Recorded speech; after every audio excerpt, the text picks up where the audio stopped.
시간이 되었습니다. 우리 함께 신앙 고백하심으로 수요 예배 하나님께 올려드리겠습니다.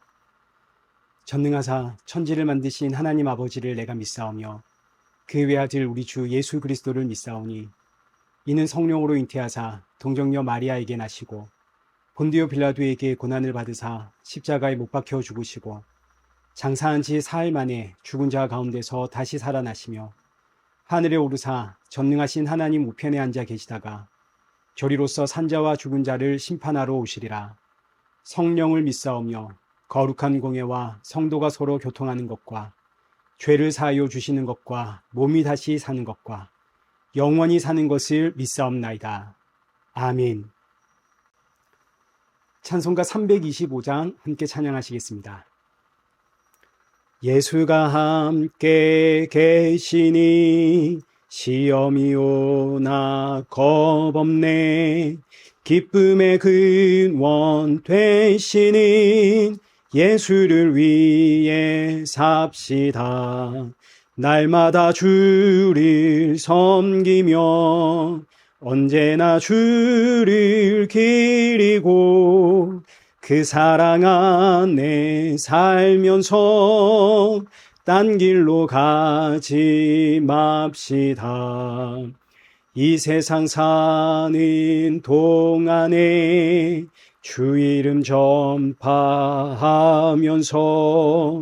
무한한 복락 주시는 예수를 위해 삽시다. 날마다 주를 섬기며 언제나 주를 기리고 그 사랑 안에 살면서 딴 길로 가지 맙시다.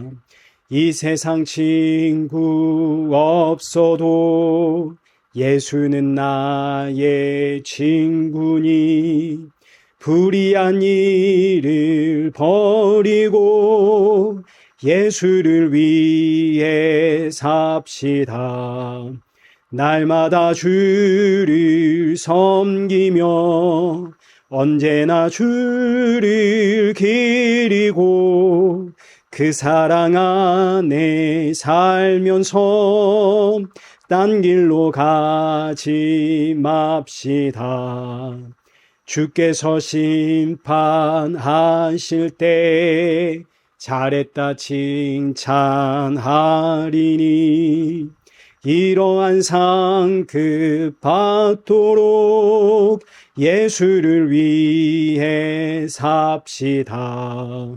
날마다 주를 섬기며 언제나 주를 기리고 그 사랑 안에 살면서 딴 길로 가지 맙시다.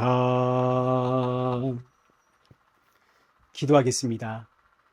참 좋으신 하나님 아버지, 오늘도 사랑하는 주의 백성들이 주님의 이 예배를 사모하며 이 자리에 모였습니다. 한 주간에 지치고 상한 심령들 이끌고 이 자리에 나와왔사오니 오늘의 예배가 상한 심령들에게 위로가 되어지고 새 힘이 되는 예배가 되어질 수 있도록 크신 은혜 허락하여 주옵소서. 예배 후에는 날 살리신 우리 주 예수 그리스도의 십자가 보혈만이 충만케 되어 또 남은 이 한 주를 주의 이름으로 잘 버틸 수 있고 승리할 수 있는 성도가 되어지도록 크신 은혜 허락하여 주옵소서.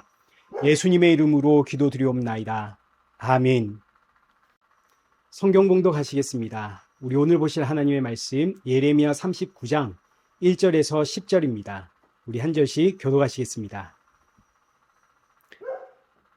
유다의 시드기야 왕의 제9년 열째 달에 바벨론의 느부갓네살 왕과 그의 모든 군대가 와서 예루살렘을 에워싸고 치더니 시드기야의 제11년 넷째 달 아홉째 날에 성이 함락되니라. 예루살렘이 함락되매 바벨론의 왕의 모든 고관이 나타나 중문에 앉으니 곧 네르갈 사레셀과 삼갈 네부와 내시장 살스기민이 네르갈 살레셀은 궁중장관이며 바벨론의 왕의 모든 고관들도 있더라. 유다의 시드기야 왕과 모든 군사가 그들을 보고 도망하되 밤에 왕의 동산 길을 따라 두담 샘문을 통하여 성읍을 벗어나서 아라바로 갔더니 갈대아인의 군대가 그들을 따라 여리고 평원에서 시드기야에게 미쳐 그를 잡아서 데리고 하맛 땅 림나에 있는 바벨론의 느부갓네살 왕에게로 올라가매 왕이 그를 신문하였더라. 바벨론의 왕이 림나에서 시드기야의 눈앞에서 그의 아들들을 죽였고 왕이 또 유다의 모든 귀족을 죽였으며 왕이 또 시드기야의 눈을 빼게 하고 바벨론으로 옮기려고 사슬로 결박하였더라. 갈대아인들이 왕궁과 백성의 집을 불사르며 예루살렘 성벽을 헐었고 사령관 누부사라단이 성중에 남아있는 백성과 자기에게 항복한 자와 그 외에 남은 백성을 잡아 바벨론으로 옮겼으며 사령관 누부사라단이 아무 소유가 없는 빈민을 유다 땅에 남겨두고 그날의 포도원과 밭을 그들에게 주었더라. 아멘. 오늘 본문은 예레미야 39장 1절에서 10절입니다. 그날의 포도원과 밭을 그들에게 주었더라 라는 제목으로 오늘 본문의 말씀을 살펴보도록 하겠습니다. 지난주에는 감옥에 갇힌 예레미야에게 시드기야 왕이 찾아와서 하나님의 뜻을 물어보는 사건을 우리가 살펴보았습니다. 예레미야가 감옥에 갇힌 이유는 현재 바벨론이 예루살렘에 포위되어 있는데 예레미야가 저 바벨론에 항복해라 했기 때문입니다. 이스라엘 백성들과 고관들과 왕의 입장에서는 예레미야는 나라를 팔아먹는 그야말로 매국노입니다. 국가의 위기 앞에 민심을 흔들어 하나가 되지 못하게 하는 아주 악질적인 사람입니다. 그래서 감옥에 가두게 되었지만 시드기야 왕은 결국 예레미야를 찾습니다. 왜냐하면 그동안 백성들에게 외쳤던 수많은 선지자들과 제사장들의 주장이 거짓이라는 것이 드러났기 때문이죠. 바벨론이 쳐들어온다는 소식 앞에 제사장과 선지자들은 하나님이 이렇게 말씀하셨습니다. 하나님이 우리를 지켜주십니다. 하나님이 우리를 사랑하십니다. 우리는 그저 기도하고 예배하면 됩니다. 우리는 예배자가 되어 기도하고 예배에 힘을 쓰면 나머지는 하나님이 하십니다. 이런 선지자와 제사장들의 주장이 틀린 것은 아닙니다.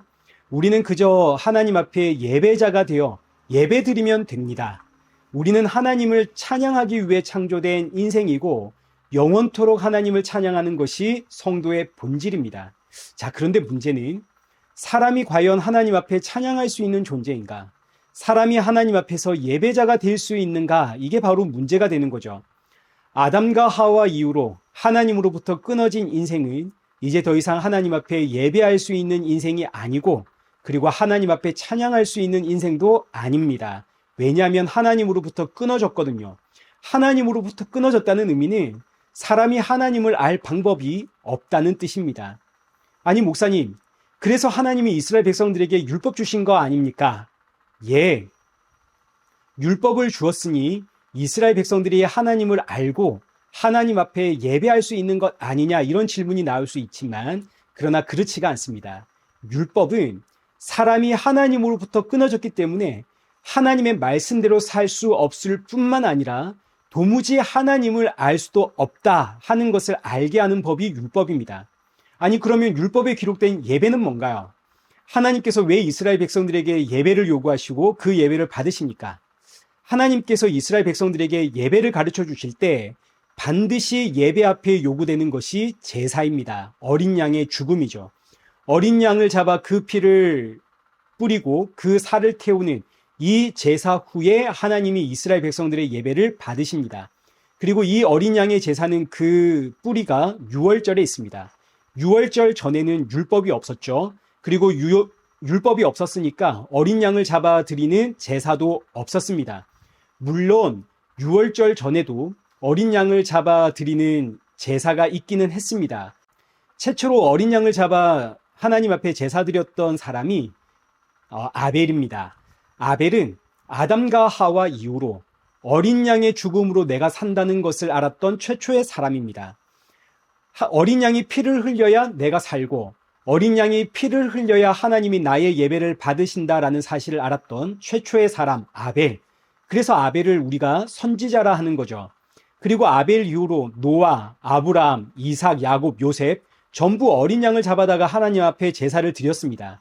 이건 하나님께서 어린 양을 잡아다 제사를 드려라 명령하심이 아니라 어린 양의 피로만 내가 하나님 앞에 예배자가 될 수 있다는 것을 이들이 알았기 때문입니다. 그래서 이들을 전부 선지자라고 부르는 거죠. 선지자 혹은 선견자. 선지자는 미리 알게 된 사람이고 선견자는 미리 본 사람을 뜻합니다. 아벨 이후로 노아, 아브라함, 이삭, 야곱, 요셉 전부 하나님의 피로 구원을 받는다는 것을 미리 알았던 선지자이고 미리 보았던 선견자들입니다. 이 어린 양이 하나님의 어린 양, 독생자 예수 그리스도라는 사실을 미리 알고 미리 본 사람들인 거죠. 그리고 이 어린 양의 죽음으로 구원을 받는다는 사실이 이제 좀 더 구체화된 사건이 바로 유월절입니다. 죽음의 날, 어린 양의 피를 바른 집은 그 집안에 어떤 사람이 살든지 그리고 어떤 민족이 살든지 전부 죽음에서 구원을 받습니다. 이렇게 구원받은 자들이 애굽에서 나와 하나님의 나라로 가는 거 아닙니까? 이때 어린 양의 피로 구원받아 애굽에서 나온 이스라엘 백성들에게 하나님이 율법을 주시고 어린 양을 잡아 예배드리는 제사 제도를 주시는데, 율법은 사람의 이성과 논리와 판단으로는 도무지 하나님을 알 수 없다, 이걸 알려주는 것이 율법이고, 제사 제도는 그렇기 때문에 어린 양의 피를 통해서만 내가 너희의 예배를 받는다, 이런 뜻입니다. 그러니 어린 양의 피를 뿌리지만 어린 양의 의미를 전혀 모르는 제사와 예배는 하나님이 받으실 이유가 없는 거죠. 그래서 하나님께서 이스라엘 백성들에게 말씀하시길 나는 제사를 원하는 것이 아니라 인애와 긍휼을 원한다 말씀하신 겁니다. 긍휼이 뭔가요? 하나님의 자비와 사랑과 은혜입니다. 그리고 하나님의 자비와 사랑과 은혜는 바로 하나님의 어린 양의 피죠.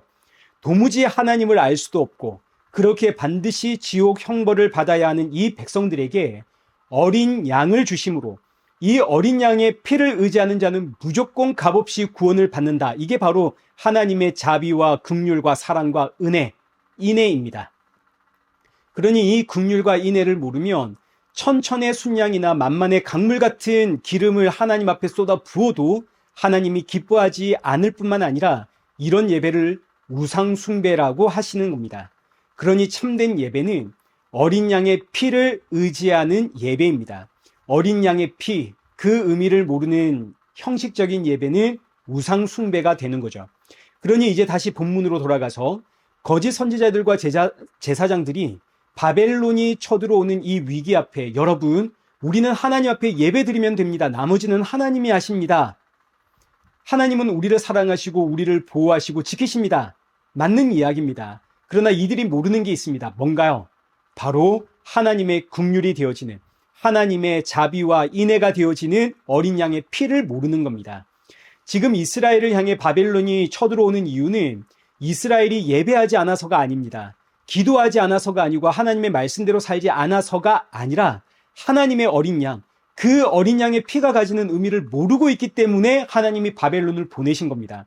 어린 양의 피로, 그 피를 의지해야만 내가 하나님 앞에 예배자가 될 수 있다는 사실을 모르니, 안 그래도 율법은 이들은 하나님으로부터 끊어져 하나님을 알 수 없다, 이게 핵심인데 하나님을 모르는 인생들이 하나님께 예배하고 기도하고 있으니 이게 전부 우상 숭배가 되었다, 이 말이죠. 그래서 하나님은 율법의 약속을 따라 이스라엘을 심판하기 위해 지금 바벨론을 보내시는 겁니다. 하나님께서 언약을 모르면 이방 나라의 종이 될 것이다, 약속의 땅에서 쫓겨나게 될 것이다, 이미 약속을 하셨습니다. 약속에 신실하신 하나님은 지금 약속을 따라 이스라엘을 바벨론에 넘기십니다. 그러니 모든 선지자들과 제사장들이 하나님의 자비와 긍휼과 은혜와 그 하나님의 도우심을 이야기할 때 예레미야 선지자 홀로 여러분 바벨론에 항복하십시오, 이게 바로 하나님의 뜻입니다 라고 선포했던 거죠. 그럼 이제 우리는 이런 생각을 할 수가 있습니다. 아니, 바벨론에 항복해라 하지 말고 예레미야가 어린 양의 피가 가지는 그 의미를 백성들에게 가르쳐주고 알려주면 되는 것 아닌가, 이런 질문이 나오게 되는데, 이런 생각들이 사실 우리에게는 쉽습니다. 왜냐하면 오늘 이 시대는 성령이 임한 시대이고 저와 여러분은 성령이 임했기 때문에 어린 양이신 예수 그리스도의 피를 의지하며 예배드리는 것이 너무나 쉽고 자연스럽고 이해가 됩니다. 그러나 성령이 임하지 않으면 아무리 외쳐도 알 수가 없습니다. 우리가 전도할 때 예수님만 믿으면 되는데 왜 예수님을 안 믿나, 이런 생각하지 않습니까? 나는 믿는데 왜 저들은 안 믿는가? 그게 우리에게는 너무너무 쉽지만 저들에게는 이게 불가능한 일이기 때문입니다. 왜냐하면 이건 성령이 임해야만 알게 되어지는 천국의 비밀이거든요. 알려준다고, 가르쳐준다고 해서 어린 양의 피, 예수 그리스도를 믿게 되는 게 아니라는 이야기입니다. 오직 하나님의 은혜로 성령님이신 그 예수 그리스도가 나를 찾아와야만 비로소 알게 되어지는 천국의 비밀입니다. 그래서 예레미야는 여러분 바벨론에 항복하는 게 하나님의 뜻입니다라고 외칠 수밖에 없었던 거죠. 그러니 이스라엘 백성들과 고관들과 왕이 얼마나 화가 났겠습니까? 그래서 예레미야를 잡아다 감옥에 가두었는데 보니까 결국은 예레미야의 말처럼 바벨론이 쳐들어왔습니다. 그리고 1차, 2차에 걸쳐 수많은 사람들을 잡아갔고 지금 또다시 바벨론이 쳐들어왔습니다. 그러니 시드기야 왕은 예레미야 말고는 하나님의 뜻을 구할 것이 없습니다. 그래서 감옥에 있는 예레미야를 불러내어 하나님의 뜻을 물어보는데 왕 앞에서 예레미야는 한결같이 바벨론 앞에 항복을 해라 권하게 됩니다. 바벨론에 항복하십시오. 하나님의 뜻입니다. 그러나 시드기야 왕은 바벨론 왕 앞에 항복하지를 못합니다. 왜냐하면 자존심 때문에. 여기 38장 19절 보십시오. 나는 갈대아인에게 항복한 유다인을 두려워하노라. 염려하건대 갈대아인이 나를 그들의 손에 넘기면 그들이 나를 조롱할까 하노라. 먼저 바벨론에 잡혀간 유대인들이 자기를 조롱할까봐 자신의 자존심 뭉개지는 것이 너무너무 두려운 시드기야 왕. 그래서 항복하지를 못합니다. 그러나 하나님은 이미 예레미야를 통해서 시드기야 왕이 항복하지 않을 경우 어떻게 될지에 대해서 말씀을 하셨습니다. 여기 17절과 18절 보십시오. 예레미야가 시드기야에게 이르되 만군의 하나님이신 이스라엘의 하나님 여호와께서 이와 같이 말씀하시되 네가 만일 바벨론의 왕의 고관들에게 항복하면 내 생명이 살겠고 이 성이 불사름을 당하지 아니하겠고 너와 내 가족이 살려니와 네가 만일 나가서 바벨론 왕의 고관들에게 항복하지 아니하면 이 성이 갈대아인의 손에 넘어가리니 그들이 이 성을 불사를 것이고 너는 그들의 손을 벗어나지 못하리라. 이 말씀의 성취가 오늘 본문 39장입니다. 39장은 전부 38장 17절과 18절의 말씀이 성취되어지는 과정입니다. 우리 39장 1절을 한번 보겠습니다. 유다의 시드기야 왕의 제9년째 열째 달에 바벨론의 느부갓네살 왕과 그의 모든 군대가 와서 예루살렘을 에워싸고 치더니 시드기야의 제11년 넷째 달, 아홉째 달에 성이 함락되니라. 바벨론이 무려 18개월 동안 예루살렘을 포위했고 마침내 예루살렘이 무너졌습니다. 성 안에 먹을 게 없으니 더 이상 버틸 수가 없는 거죠. 이렇게 예루살렘이 무너지니까 이제 4절을 보십시오. 유다의 시드기야 왕과 모든 군사가 그들을 보고 도망하여 밤에 왕의 동산길을 따라 두담 샘문을 통하여 성읍을 벗어나서 아라바로 갔더니 왕과 모든 고관과 군대가 예루살렘을 버리고 도망하게 됩니다. 바벨론 군대가 뒤쫓아가죠. 5절입니다.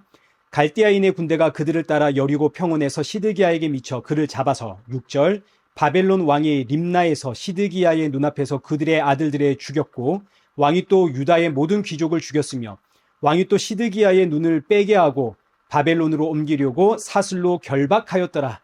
시드기야 왕은 자신의 자존심 때문에 하나님의 말씀 앞에 순종하지를 못했지만 결국은 하나님의 말씀대로 시드기야는 붙잡히고 그의 고관들은 전부 죽임을 당하게 됩니다. 시드기야 왕의 자존심은 완전히 박살이 나죠. 이것뿐만이 아니라 바벨론 왕은 시드기야 왕의 눈앞에서 그의 아들들을 죽이고 나서 시드기야 왕의 두 눈을 뽑아버립니다. 이건 이 당시 가장 잔혹한 고문 중의 하나로 아들의 죽음을 보게 한 이후에 눈을 뽑는 것은 평생 이 장면만 기억하라는 고문입니다. 사람은 시각을 통해서 새로운 경험과 추억을 쌓아야 되는데 아들의 죽음을 보게 한 이후에 눈을 뽑아버리면 평생 이 기억만 남게 되는 너무너무 잔혹한 고문입니다. 근데 이 모든 것이 전부 하나님의 말씀대로 되더라. 8절도 마찬가지입니다. 하나님의 말씀대로 갈대아인들이 왕궁과 백성의 집을 불사르고 예루살렘 성벽을 헐었습니다. 사령관 누부사라단이 성중에 남아있는 백성과 자기에게 항복한 자와 그 외의 모든 백성들을 잡아다가 바벨론으로 옮깁니다. 그리고 오늘 본문의 결론 10절입니다. 사령관 누부사라단이 아무 소유가 없는 빈민을 유다 땅에 남겨두고 그들에게 포도원과 밭을 그들에게 주었더라. 모든 것이 하나님의 말씀대로 되는데 여기 10절이 특별히 중요합니다. 바벨론이 왕과 고관들과 백성들을 전부 사로잡아 가면서 남겨둔 백성들이 있는데 이 남겨진 자들은 빈민들입니다. 아무 소유가 없는 자들, 힘이 없는 자들, 고아와 과부와 장애를 가지고 천대를 받았던 사람들, 정말 힘이 없는 그 사람들을 이 땅에 남겨두고 그들에게 뭘 주었다고요? 포도원과 밭을 주었더라. 원래 이 가나안은 하나님의 나라를 상징하게 되는데 출애굽한 백성들이 가나안 땅에 들어갈 때 어떻게 들어가나요? 가나안의 수문장 역할을 하는 성이 여리고입니다. 가나안 땅에서 가장 강력한 성. 이 성이 어떻게 무너집니까? 이스라엘 백성들이 여리고 성과 전쟁을 했습니까? 그렇지 않죠. 오직 하나님의 은혜로 무너진 성이 이 여리고 성입니다. 출애굽한 이스라엘 백성들은 그야말로 하나님의 은혜로 가나안 땅을 차지하게 된다는 이야기죠.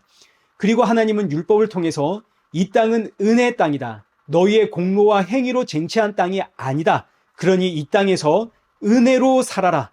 땅을 사고 팔지 말아라. 이건 너희 땅이 아니라 내 땅이다. 은혜로 들어온 땅이니 이 땅 안에서 서로를 돕고 돌보며 예배하며 살아라. 그러나 이스라엘 백성들은 힘 있는 자가 땅을 빼앗고 차지하기 시작했습니다.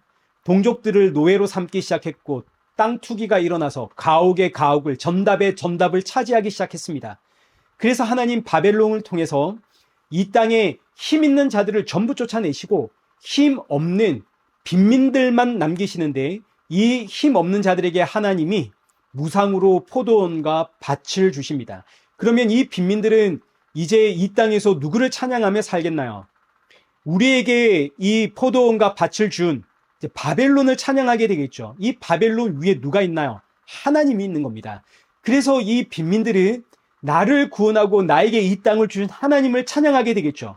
자, 그러니까 오늘 본문 결론은 결국 하나님의 나라에 대한 메시지고, 하나님의 나라는 힘으로 쟁취하는 나라가 아니라 자신의 공로로 들어가는 나라가 아니라 하나님의 나라는 내가 잘났다, 아니 내가 더 잘났다 큰 소리 칠 수 있는 나라가 아니라 하나님의 나라는 내가 무슨 하늘에 공로를 쌓아서 나중에 그 상을 받아내는 그런 나라가 아니라 오직 하나님의 은혜로 값없이 들어가는 나라가 하나님의 나라다. 그럼 그 하나님의 은혜는 무엇인가? 바로 하나님의 어린 양 예수 그리스도다. 이거 알려주는 것이 바로 오늘 본문의 내용입니다.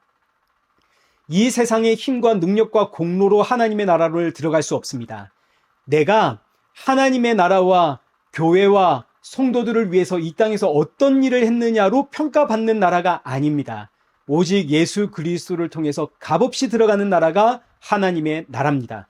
예수 그리스도가 나를 찾아오니 세상에 내가 얼마나 죄인인지, 난 정말 하나님 앞에서 내세울 것도 없고 자랑할 것도 없고 난 정말 죄인 중에 괴수인데 이런 내가 하나님 나라의 하나님의 백성이 되었으니 성도는 이런 나를 이 복된 생명의 나라로 이끄시고 들어가게 하신 그 예수 그리스도의 십자가의 공로만을 찬양하게 되는, 이것이 바로 하나님 나라에서 일어나는 찬양과 경배이고 하나님이 기뻐 받으시는 예배이고 천국의 삶입니다.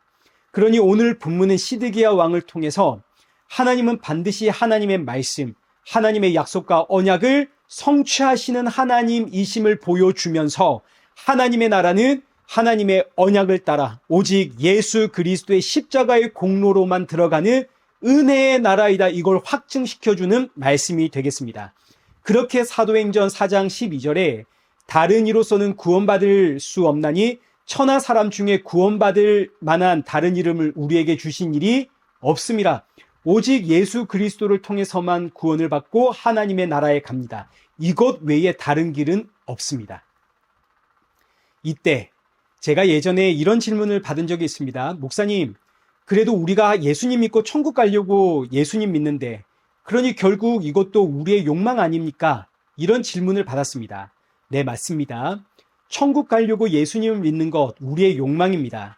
그러나 이건 앞뒤 순서가 바뀌어서 그렇습니다. 우리는 천국 가려고 예수님을 믿는 인생이 아니라 예수 그리스도를 믿게 되었기에 천국을 꿈꾸는 인생입니다. 하나님의 절대적이고 거부할 수 없는 그 불가항력적인 은혜로 예수님 믿는 믿음이 내 안에 들어오니 날 구원하신 그 예수님을 만나 예수님과 함께 살아가는 그 나라를 꿈꾸며 사모하게 되는 것이지 천국 가려고 예수님 믿게 되는 게 아닙니다. 그러나 우리의 본성은 너무나 워낙에 죄악된 본성이기 때문에 신앙생활 하다 보면 어느덧 천국 가려고 예수님 믿는 것처럼 보여지게 되는 겁니다. 그러니 사랑하는 성도 여러분, 항상 잊지 마십시오. 하나님의 은혜, 그 십자가의 예수 그리스도가 나를 찾아오셨기 때문에 천국의 주인 되시는 그 예수 그리스도를 만날 그날을 사모하며 소망하며 살아가는 인생이 바로 성도라는 거 여러분 꼭 기억하시고, 남은 이 한 주도 내 공로와 내 행위가 아니라 오직 예수 그리스도의 공로와 값없이 주어진 그 은혜로 내가 이 하루하루를 살아갈 수 있다는 사실, 그렇기에 내가 하나님 앞에 예배자가 될 수 있고 천국 백성이 된다는 이 사실 앞에 날마다 더욱더 우리 안에 감사가 커져가고, 이 복된 생명의 복음을 증거하는 성도로서 이 주신 사명 잘 감당하며 살아가는, 주님 오실 그날을 사모하며 이 한 주를 살아가는 그런 복된 저와 여러분 되시기를 축원합니다. 우리 함께 기도하겠습니다. 살아계신 하나님 아버지, 오늘 주신 말씀을 통해 하나님의 약속 반드시 이루어지는 것 보았습니다. 이 약속을 따라 예수님이 이 땅에 오셨고 십자가에 죽으셨고 부활하셨고, 그리고 이 약속을 따라 반드시 이 땅에 마지막 날이 있으며 그날에 우리 주 예수 그리스도 다시 오심을 믿습니다. 이 믿음으로 허락하신 이 하루하루 살아갈 때 값없이 주신 생명의 은혜에 더 많이 감사하며 찬양하며 증거하며 주님 오실 그날 사모하는 성도들이 되어지도록 늘 깨어있게 하시고 시험에 들지 않도록 보호하여 주시고 성령의 충만함 허락하여 주옵소서. 예수님의 이름으로 기도드리옵나이다. 아멘. 이제는 우리 주 예수 그리스도의 은혜와 성부 하나님의 크신 사랑과 성령 하나님의 위로교통 충만하심이 날이 갈수록 주신 사랑과 은혜와 자비와 긍휼이 더욱더 깊어지며 주님 만날 그날을 사모하며 주신 복음의 사명 잘 감당하는 우리 일회교회와 성도들과 온 세계 교회 머리머리 위에 이제로부터 영원토록 함께 있을지어다. 아멘.